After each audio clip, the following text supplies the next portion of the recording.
La Iglesia Cristiana Génesis, una nueva creación, un nuevo comienzo, se complace en presentar el mensaje de la semana con el doctor Luis C. Bernard, pastor.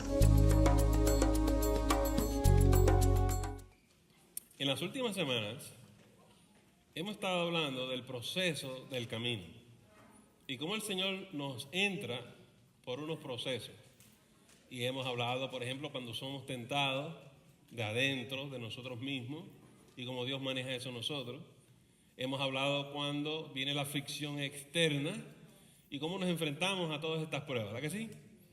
Hoy vamos a tocar el tema del Espíritu Santo, el rol del Espíritu Santo en la vida del cristiano, en ese proceso, en ese caminar. Porque el Señor nos dio un ayudante, un paracleto, y es importante que usted entienda y conozca cómo y cuándo Él va a obrar en la vida de nosotros. Porque en ese caminar de pruebas y tribulaciones, Él está con nosotros. De manera que si buscan en sus Biblias el Evangelio de Juan, el capítulo 16, y allí vamos a leer los versículos 12 al 15.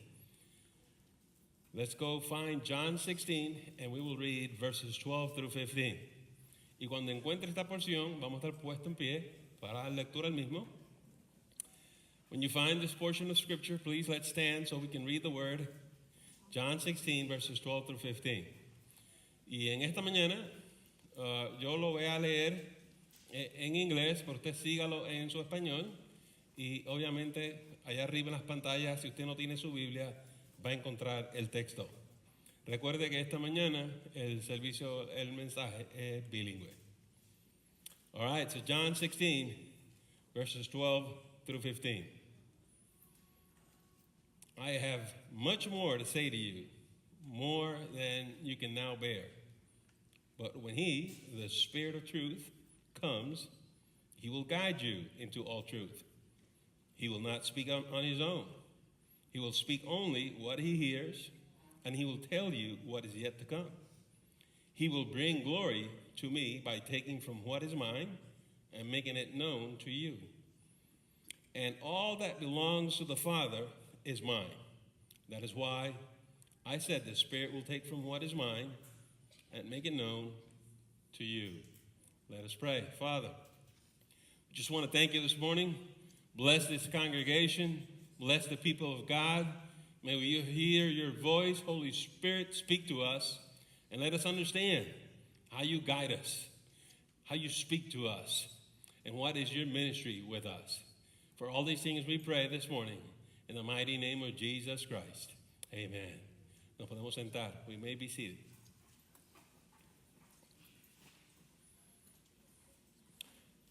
If you start reading chapter 16, si usted empieza a leer el capítulo 16, you will find that Jesus is talking about the ministry of the Holy Spirit in the world. Usted va a encontrar que Jesús está hablando del ministerio del Espíritu Santo en el mundo. And for example, in just a few verses before, he said the Holy Spirit will convict the world of sin, of righteousness, and of judgment. Y por ejemplo, usted va a ver al principio del capítulo 16 que Jesús dijo que el Espíritu Santo iba a traer convicción al mundo de pecado, de justicia y de juicio. Sin, because people rejected Jesus Christ. Pecado porque la gente despreció y rechazó a Jesucristo. Righteousness, because Jesus was crucified but resurrected on that beautiful Sunday morning and now ascends to heaven. Justicia, amados hermanos, porque aunque lo crucificaron, resucitó el domingo en la mañana y ahora está ascendido y está con el Padre. And judgment, because when Jesus resurrected, when Jesus ascended into heaven, he undid, he got everything undone. All the works of the devil were undone and Satan was defeated. Amados hermanos, y juicio, porque cuando Jesús resucitó y ascendió a los cielos, deshizo todas las obras del enemigo y es mucho más que eso, venció a Satanás. It's a wonderful story. And if you want to get into that, just read the first few verses of chapter 16. es una historia interesantísima y si usted quiere, lea esos versículos al principio del capítulo 16. But we have started in verse 12, pero nosotros empezamos en el versículo 12 because we were going to talk about the role and ministry, not of the Spirit on the world, but of the Spirit in our Christian lives. So comenzamos en el versículo 12 porque vamos a hablar no del ministerio del Espíritu Santo en el mundo, sino el rol del Espíritu Santo en la vida del creyente. Now you may see in verse 12 that he says, I have much to say to you. But right now you can't bear it. You can't handle it. Noten que Jesús le está diciendo, hay muchas cosas que les quiero decir, pero ahora mismo ustedes no lo pueden manejar, no lo van a entender. So why is Jesus saying this?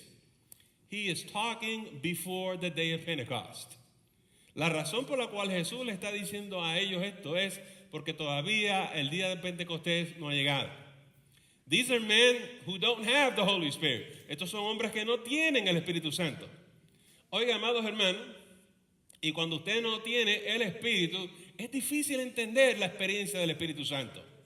And when you don't have the Spirit in you, it's just difficult to understand the life in the Spirit. So one of the things we need to understand as Christians is how we speak to others. I've seen too many Christians talking to unbelievers about certain things in the Bible. You know what? It's going to end up in an argument. You know why?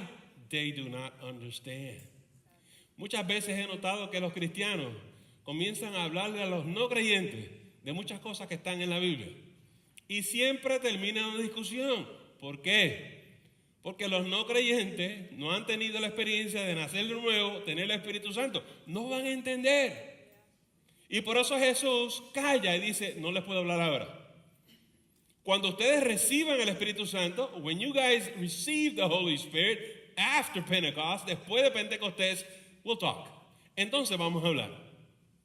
Y queremos que ustedes sepan que después de que Jesús resucitó, los discípulos esperaron en Jerusalén.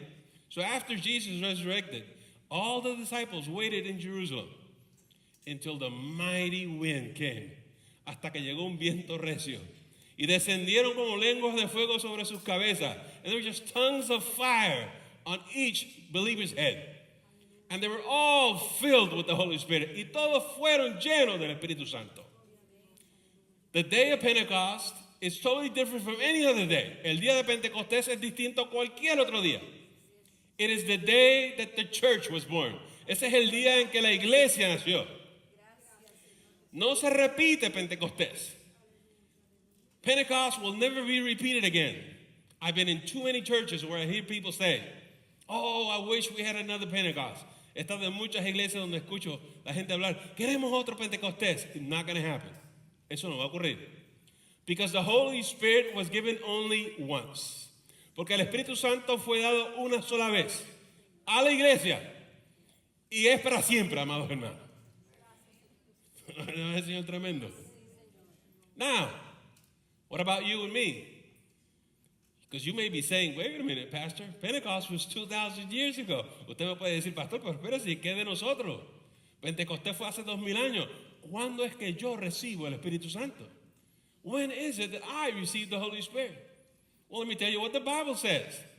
The Bible says that when you confess Jesus Christ as Lord, la Biblia dice que cuando tú confiesas a Jesucristo como Señor y Salvador, He comes to your life.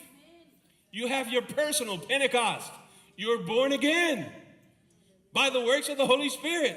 Cuando usted acepta y confiesa a Jesús, usted tiene su Pentecostés individual. Usted nace de nuevo. Usted es regenerado. Usted es sellado con el Espíritu Santo. Yeah. Go for it. And even better, y aún se pone mejor. Lucas 11:13, ¿verdad? ¿Qué dice Jesús? Si hay alguien que necesite de la presencia mía, Él dice, si ustedes como padres saben dar buenas dádivas a sus hijos, ¿cuánto más dará el Padre Celestial, el Espíritu Santo, a quien nos lo pida? So, Jesus is talking in the Gospel of Luke. If you need more presence of the Holy Spirit, if you need more of Him, then He says, He compares it to parenting. If we know how to give good gifts to our children, how much more will the Holy Father give the presence of the Holy Spirit to those who simply ask? Just ask. And here's the problem. Many people don't understand how simple this is. Y esta es parte del problema. Que mucha gente no entiende cuán sencillo esto es. There are people in different churches who want to make believe that they're holy, they're great, they're very spiritual. Hay gente en otras congregaciones y en otras denominaciones que se hacen pasar por gente muy santa, muy espiritual. Jesus said, it's like the wind. Jesús dijo, esto es como el viento. No se ve. You can't see. You can't tell. Gracias, Dios. It's by their fruits that you know. Es por su fruto que usted sabe. Cómo esa persona piensa, cómo se comporta, cómo se conduce. Por eso me gustó mucho el testimonio de Lourdes. Si usted está trabajando y usted es una persona cristiana, tráigale gloria y honra al Señor. Por su conducta y su comportamiento. Listen, it's about the fruit. This is the only way you can tell when somebody's full of the Holy Spirit. And I was just saying that Lourdes was sharing a witness, a testimony with us this morning. It doesn't matter where you work, where you go to school, young person. Live for the Lord. Glorify the Lord in your life. Bring Him glory and honor. And it's a beautiful and mighty thing. But I want to give you a small clue. Pero le quiero dar un pedacito, un rasguito pequeño. Let me give you a small clue. If you want to know if somebody's spiritual, si usted quiere saber que alguien es espiritual, just see if they love. Usted mira a ver si la persona ama. No de labio. Está aquí. You see, here's the thing. The Bible says that God is love. If you're full of God, you have to be full of love. If you see people in anger, resentment, bitterness, he's not in the Spirit. Not in the Spirit. Do you catch it? Let me say this in Spanish. Mira, amados hermanos, Dios es amor. Y si usted está lleno de Dios, usted va a estar lleno de amor. Nah, si usted lo que tiene es ira, enojo, resentimiento y amargura, odio y siempre está en bronca y en pelea, usted no está en el Espíritu, ¿sabe? Y usted necesita entregarle su corazón amargado al Señor. You need to turn over your heart to the Lord and say, Lord, heal my heart. No dejes que el sol caiga en tu enojo. Don't let the sun fall and you're full of bitterness and anger. Just go back to the Lord and say, Lord, let your love flow in my life. Listen to me, because you can speak tongues all day long. You can prophesy. You can do all kinds of miracles. But if you have no love, you're nothing. Eso es lo que dice la Biblia. Usted puede hablar en lengua todos los días. Usted puede profetizar. Usted puede hacer todos los milagros. Pero si no tiene amor, no tiene nada. Seguid el amor. So just follow love. You're not going to impress me by speaking in tongues. Usted no me va a impresionar a mí hablando en lengua. You're going to impress me when you're compassionate, when you're merciful, when you're loving and kind. Then you're going to impress me. Usted no me va a impresionar a mí hablando mucho en lengua. Me va a impresionar cuando usted tiene la gentileza, cuando usted tiene la misericordia y la compasión. Esa es la muestra de que Cristo está en ti. That's how we know that Jesus is in your life. Listen to me. Let's say you're mistaken. Let's say you're wrong. Vamos a decir que usted está equivocado, errado. Pero si tienes amor, va a tratar a la otra persona con la cortesía que se merece. ¿No es correcto? Now listen to me. We all get angry. That's not what I'm talking about. I lose it too. Okay? There are days I lose all kinds of control. Hay días que yo, como dicen los jóvenes, me friqueo, ¿no? There we go. Pero nosotros tenemos la capacidad de irnos a orar y decirle, Señor, dame dominio propio. Yo no quiero salir así a hablarle a esta gente. Right? Y tú te restauras en el Espíritu, tú te reconcilias con el Señor y sales en el poder del Espíritu. Esto no es brincando, esto no es saltando, esto no es corriendo, esto es andando en el Espíritu. This is not about jumping, running, and all that stuff. It's about walking in the Spirit. So let's go a little bit deeper today. Así que vamos a meternos un poquito más para adentro en esto de la vida del Espíritu. Porque Jesús dijo, cuando venga el Espíritu les va a guiar a toda verdad. Here's what Jesus said. When the Spirit of truth comes, he will guide you to all truth. So why do we need a guide? ¿Por qué necesitamos un guía? Let me tell you why. Because we walk by faith. Because we don't know where we're going. Because we don't know where he's taking us. And we need somebody to tell us step by step, here's what you need to do. Make a left, make a right, go forward, stop, go, now. La razón por la cual necesitamos un guía es porque nosotros caminamos por fe. Nosotros no sabemos a dónde vamos. No sabemos dónde el Señor nos va a llevar. Y el guía nos lleva paso a paso en el camino. Y nos dice ahora dobla a la derecha, dobla a la izquierda, detente, camina, marcha, ya. You see, the guide never tells you all of God's plan. Ven, un guía nunca te dice todo el plan de Dios. Es paso a paso.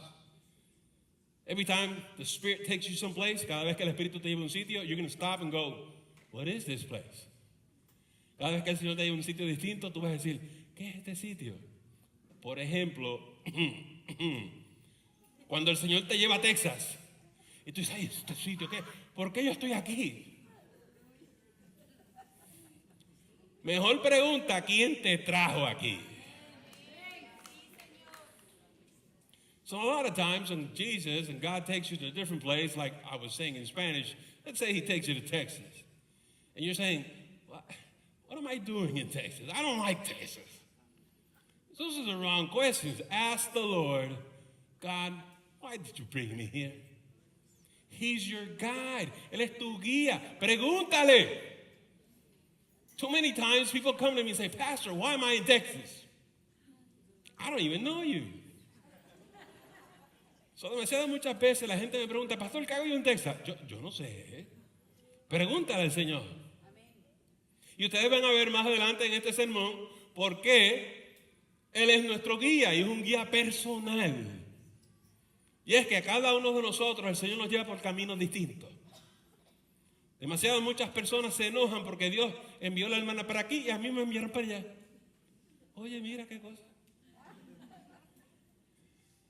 Too many times people get upset because God's guidance is personal. And he takes us, all of us, in a different road. And he can tell sister so-and-so, go this way, turn left. But he can tell you to turn right. And you shouldn't be bitter about that. You shouldn't start saying, but I wanted to go left. You're told to go right. You see, and in the Bible, this is called submission. You need to submit to the Spirit. En español, eso se llama sometimiento. Usted se tiene que someter a la voz del Espíritu. But too many people argue. Demasiadas muchas personas están regateando con Dios, discutiendo con Dios. Ay, no, a mí no me gusta eso. No, I don't like that. Well, I was asked to do a lot of things I didn't like, but we have to do them anyways. Así que yo tuve que hacer muchas cosas que a mí no me gustaban, pero hay que hacerlas como quiera. No discuta conmigo. Si quieres, un día invita al hermano Jonás a tomarse un café con usted. Yeah, ask Brother Jonas about, hey, what happened to you, man? Why did you jump into the sea? That's a bad one. And then God gives us a guide step by step, not only because we walk by faith, but that sometimes we can't understand the next step. We can't understand the next step. He's got to take you to Texas, work with you, deal with you, change you, so he can take you somewhere else. So muchas veces te tiene que traer a Texas para cambiarte a ti, para transformarte, para darte lo que tú necesitas antes de llevarte al próximo sitio. Yo he visto gente desesperada. Ay, ¿cuándo el Señor me va a sacar de Texas? He's not done with you yet. He's not done with you yet. Listen, my wife and I learned this lesson a long, long time ago. All right? So you just relax, enjoy the view, and start asking the Holy Spirit, what's this? What's that? Really? Oh, cool. Just enjoy it. Because if he takes you somewhere else, too early, too soon, You're not going to like it. You're going to come right back to Texas. I'll wait for you. All right. Listen to me. Here's another reason why the Spirit has to take us gradually, step by step. Don't believe these super spiritual people on TV that God reveals the whole plan to them. It does not work that way. No, usted no se crea las cosas que dicen en el televisor. El Señor me habló y me mostró y tengo todo el plan divino delante de mí. No, hombre, no. El Espíritu Santo es un guía. Un guía. Mire, la Biblia nos enseña que hay gente que está de leche y no de carne. You see, there are people who can only process milk and no meat. Entonces los bebés espirituales quieren carne. Pero es que linda, tú no tienes los dientes para eso.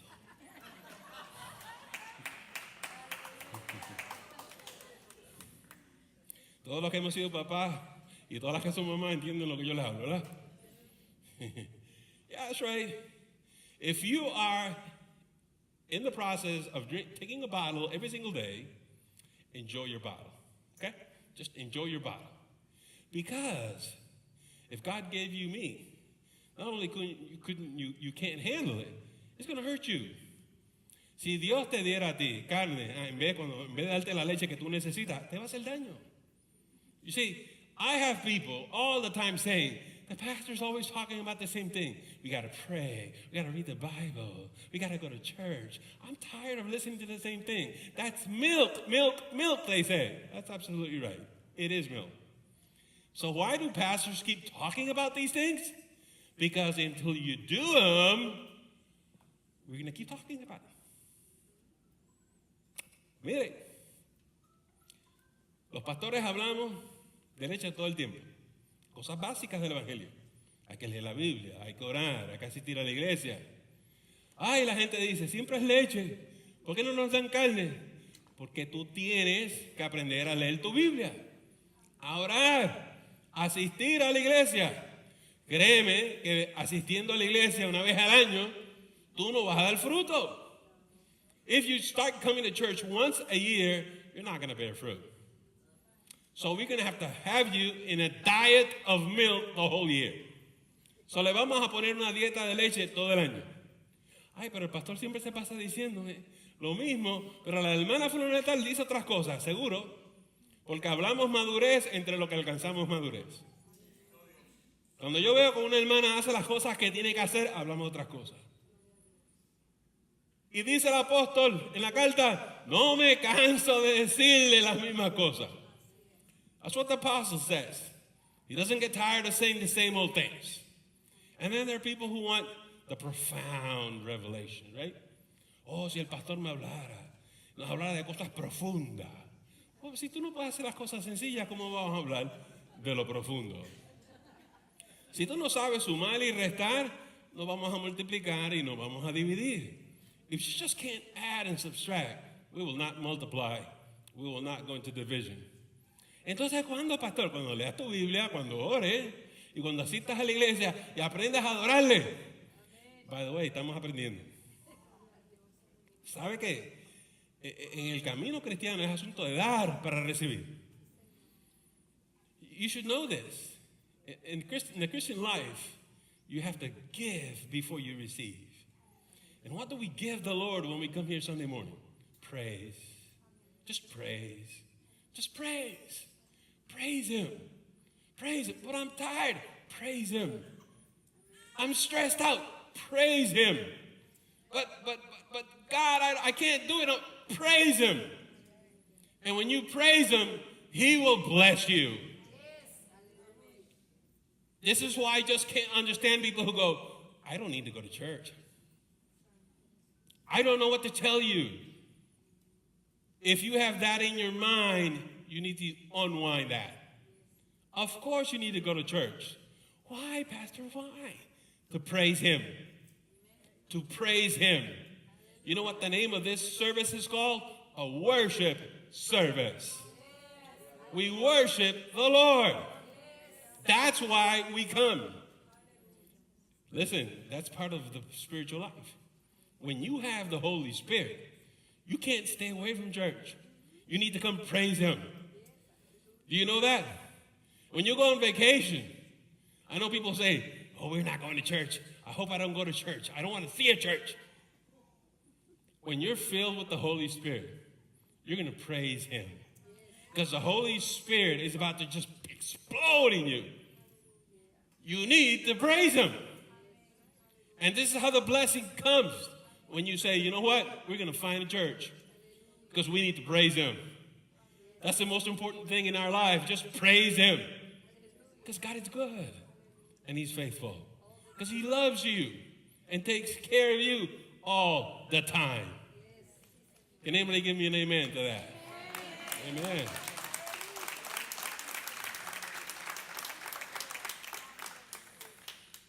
And then he goes on and says, he will not speak on his own. He will speak only what he hears and what he tells you, what is yet to come. So here's another thing, another clue of finding if somebody's in the Spirit. When somebody's in the Spirit, they just talk about Jesus. Because the Spirit is only going to show you things about Jesus. If you go to a church and the minister is up here talking about anything else but Jesus, you're in trouble. You like that type of church? That's fine. That's your choice. Some people say, pastor's always talking about the Bible. What am I supposed to be talking about? I was called to preach the gospel. What am I supposed to be talking about? The last Hollywood film? Ain't gonna happen. Am I getting too personal here? But Pastor, why don't you talk a little bit about psychology? Didn't you study psychology? Yes, I did. But I wasn't called to preach psychology. I was called to talk about Jesus. And this is what the Holy Spirit's going to give us. But don't you like psychology? I do. But I wasn't called to that. I'm called to do this. That means if you're filled with the Holy Spirit and you're going to get up here and sing to the Lord, you better pick a song that glorifies the name of Jesus Christ. If you're going to teach in Sunday school, you better teach about Jesus Christ. Anything you do needs to glorify Jesus Christ. That's what we do. That's why we're called Christians. There are 1,000 churches, and people do different things. I'm going to go to the other church because they have such a good time in that church. Okay. Let me tell you something. It doesn't matter how big, how bad, how beautiful the church is. If they're not talking about Jesus, they're empty. Plain and simple, they're empty. And then the next phrase that Jesus says is, and he's going to show you the things to come. Te va a mostrar las cosas que vienen, ¿verdad que sí? Lo acaba de venir. There's so much confusion with that. Hay tanta confusión. So let me stop for a minute, clarify this, and then we're going to come back to you and me. Why would Jesus say something like that? He's talking to people before Pentecost. There's no church. And these folks can't understand what's about to happen. The Holy Spirit is going to come down on the day of Pentecost. They have no clue what's going to happen. And Jesus says, okay, we'll talk about this later. All of a sudden, the day of Pentecost comes. Boom. They're having a fantastic spiritual experience. Guess what? Everybody else who doesn't have the Spirit, they think they're drunk. They think they're drunk. It's early in the morning and you guys are drinking. It's got nothing to do with that. Now comes the part where people say, what is this? Now we need an explanation. And here's where the Spirit starts teaching them the things to come. The first thing that the Spirit needs to teach them is what happened with Jesus Christ. And to be able to tell others who Jesus is, what he did for us, who he is now, what his new ministry is. The second thing that happened is the church was just born. The what? The church? What is that? Because we always go to synagogue. No, the church is the body of Christ. And see, I'm there too. Well, the body of Christ, what is that? And for the next 400 years, the Spirit was teaching the disciples the things to come. You see, God was doing a whole new thing. He had called a new people, a new nation. They're called the church, Christians. And he started building this church brick by brick. And the Holy Spirit was explaining to the apostles and the disciples what this whole new thing was all about. Yes, it took 400 years. Because in the year 398, that's when this Bible was completed. That's when the first New Testament Christian Bible was put together. And from then forward, if you want to know something, you read about it. This is why the last book says, you can't add to it, you can't take away from it. It's the full revelation of what Jesus is and the church is. Now, you say, oh, then are you saying Revelation is past? There's nothing new? Oh, no. I'm talking about macro here on the church. Let's talk now about how the Holy Spirit talks to you and me about things that are to come. Remember I told you he's a guide? And every step you take, he tells you right, left, stop, go back. So here's what happens. How do you know you have to turn left? He's going to tell you that's what you need to do next. Well, how do I know where I'm supposed to go? He's going to open this door. And he's going to tell you, walk through the door. Well, how do I know I need to stop? He's going to tell you, stop, no more, wait for me. He's your personal guide to where you have to go. Pastor, what is it that I need to do in my life? Don't worry about it. He will show you. He will tell you where you have to go, what you have to do, and he will tell you what you need to say. This is why you and me need to develop a personal relationship with the Holy Spirit. It's not about just having the Spirit. It's just learning to hear his voice, obeying the Spirit, and waiting for God. Let me share you something with you. When I was saved, and I received Christ, I didn't know what hit me. You see, some people receive the fullness of the Holy Spirit the day they were saved. That happened to me. I got Jesus, and I also got the Holy Spirit, and I didn't know it. And I not only got the Holy Spirit, I got filled with the Holy Spirit. And man, I knew I was different. I knew there was something different in me. There was someone in me. I just didn't know. And I needed mature Christians in the church who tell me, Luis, you don't know about it, but it's the Holy Spirit. What? The Holy Spirit. I didn't know it was God's presence in me. Now, other people, I don't know why, it doesn't work this way. They come to Jesus, accept Jesus, and they've got the Spirit because they were born again, but they weren't filled with the Holy Spirit.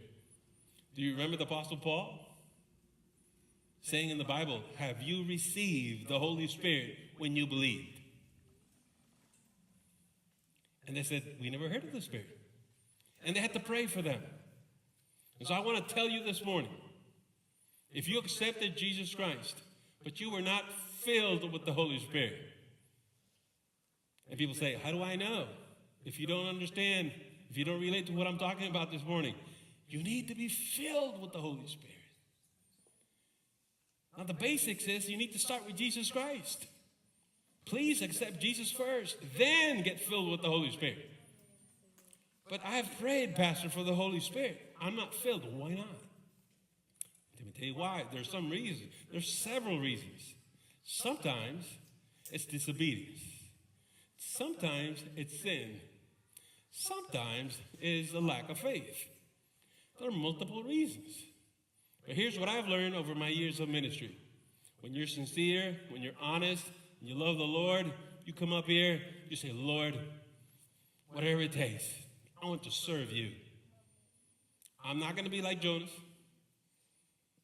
If you tell me to turn right, I will turn right. I will obey you. I just want to serve you. I want to be the best man, the best woman I can be for you, Lord. I want to be the best Christian woman I can be. Yeah. I want to be transformed. And you will not be transformed if you don't have the Holy Spirit. And the Holy Spirit will start leading you and guiding you. And people say, how do I know? You will know.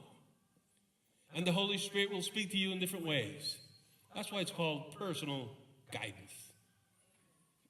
It's different for every one of you. The way God speaks to me, the way God leads me, it's different how he speaks to you. And then at the end, Jesus says,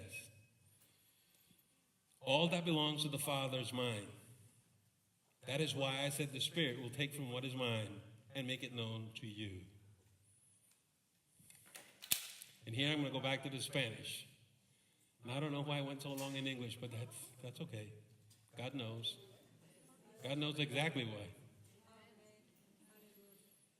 Dice Jesús, el Espíritu va a tomar lo que es mío y se lo va a compartir. Déjame decir lo que eso significa. Significa que Jesús y el Padre son uno. Y lo que tiene el Padre es de Jesús. Por eso Jesús está diciendo que lo que el Espíritu va a tomar del Padre es de Él y se lo van a dar a ellos, a nosotros. Se llama la unidad del Espíritu. Iglesia, el Espíritu Santo dirige la iglesia. You see, the Holy Spirit leads the church. It's not just believers, but He guides the church. When the church needs to make a decision, cuando la iglesia tiene que tomar una decisión, ahí está el Espíritu Santo. And how does the Holy Spirit do that? Oh, we already know He shows the way. Bueno, ya sabemos que el Espíritu Santo nos enseña el camino. And when the church is going to get out of the way, it's going to deviate. Cuando la iglesia se va a salir y se va a desviar, es el Espíritu Santo quien te trae de nuevo el camino. It's the Holy Spirit who will bring you back to the way. He won't let you get lost. Él no va a permitir que tú te pierdas. The second thing the Holy Spirit does is help you stay in the way. Lo segundo que hace el Espíritu Santo es que te mantiene a mantenerte en el camino. Many times we're besieged by sin. Muchas veces estamos oprimidos por el pecado, ¿verdad que sí? El Espíritu Santo es el que nos fortalece a resistir al enemigo y mantenernos en los caminos del Señor. It is the Holy Spirit who will give you the strength to resist all temptation. And the Bible says, it shall flee from you. Y finalmente, amados hermanos, es el Espíritu Santo que te dirige a ti y a mí a hacer la voluntad de Dios. It's the Holy Spirit who will guide you and me to do God's will. People keep asking, how do I know what's God's will? Mucha gente pregunta, ¿cómo yo sé qué es la voluntad de Dios? Pregúntale al Espíritu Santo. The only reason we're lost, la única razón que estamos perdidos y confundidos es que no sabemos comunicarnos con el Espíritu Santo. Here's the deal. You do not need to go to any prophet, any wizard, any astrologer. You only need to come to Jesus. If you need God's guidance, He's giving you a helper. He's giving you an advocate. He gave you the paraclete. He gave you an incredible advantage. And what you as Christians need to know is how to take advantage of the gift of the Holy Spirit. Lo que ustedes tienen que saber como cristianos es cómo yo puedo tomar ventaja del don del Espíritu Santo. La iglesia se supone que esté dirigida por el Espíritu.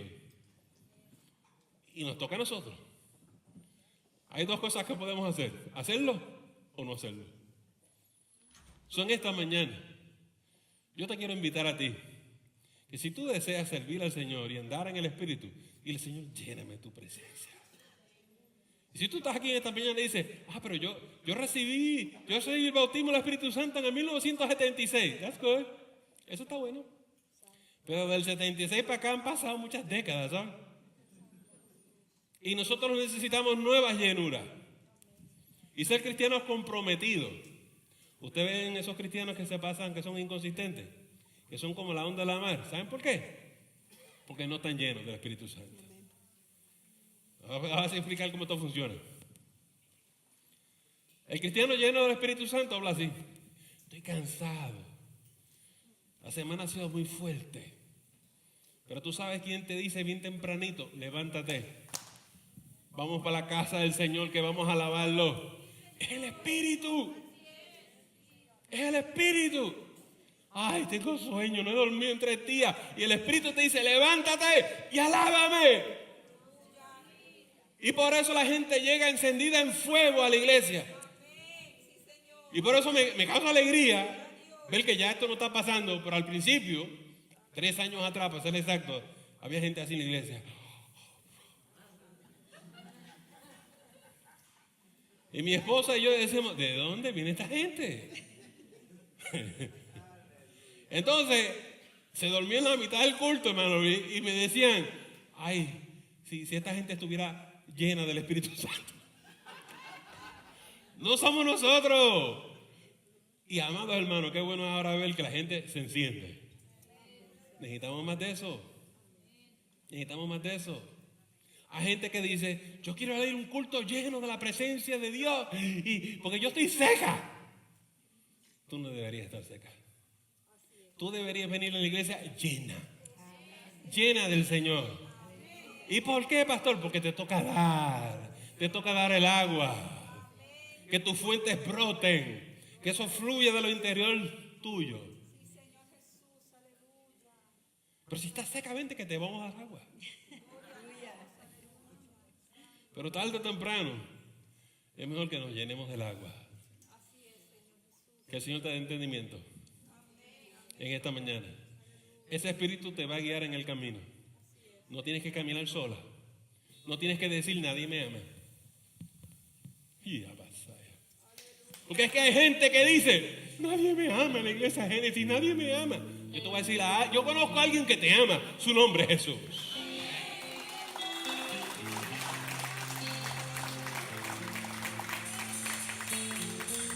No digas que nadie te ama en esta iglesia, porque eso no es cierto. Porque el Espíritu de amor está en tu vida. Y te abraza y te deja saber: yo te amo, yo te amo. Aunque los demás te desprecien, aunque los demás te rechacen, yo te amo. No te deprimas, no te dejes derrotar, no te des caída. Levántate, porque Cristo te ama. Vamos a levantarnos todos en esta mañana y vamos a alabar su nombre, vamos a alabar su nombre. Adelante, hermanos.